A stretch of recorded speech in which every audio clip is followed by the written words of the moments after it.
I'm an attorney. I've been practicing law since 1988, and I've practiced in areas where a lot of my clients are African Americans, and I have devoted my career to civil rights law.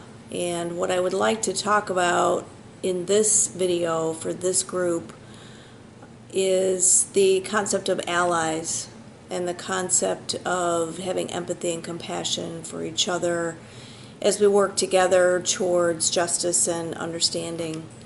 I've done a lot of employment discrimination law where my clients are African American employees of companies, and we have, for example, sued a company on behalf of all the African American employees based on failure to hire African American employees, failure to promote, failure to pay equally. And one case in particular that I recall that was very enlightening to me was a case where we represented all of the African American employees of a company, and it was a manufacturing company, and we met with our clients in a large room, conference room, and there probably were dozens of them there at the time, and heard all of their stories. And we, as the lawyers, who, my law firm are all white lawyers, 2 women and 1 man, and we have always done civil rights work on behalf of various groups of people, including women, people of different national origins and races and things. And we sat at the head table listening as each one of these employees stood up and told their story, and it was so compelling.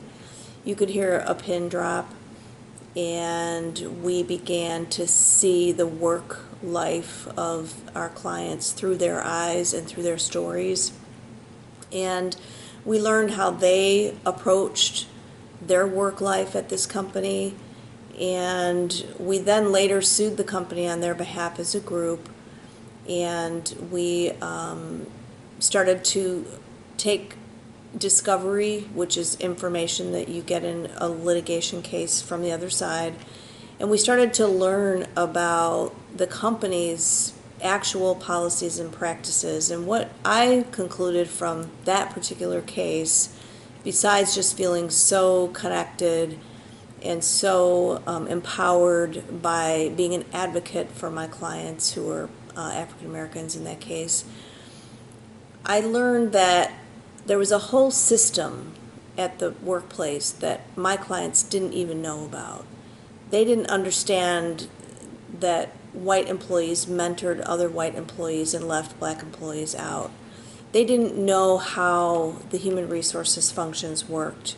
They were excluded, and I believe intentionally, from the ordinary ways that workers get ahead, get promotions, get raises and things. It was like there were 2 different systems at play at this company, one for white people and one for black people. And they were disenfranchised within that very system. And I think that's a microcosm for what happens in our society.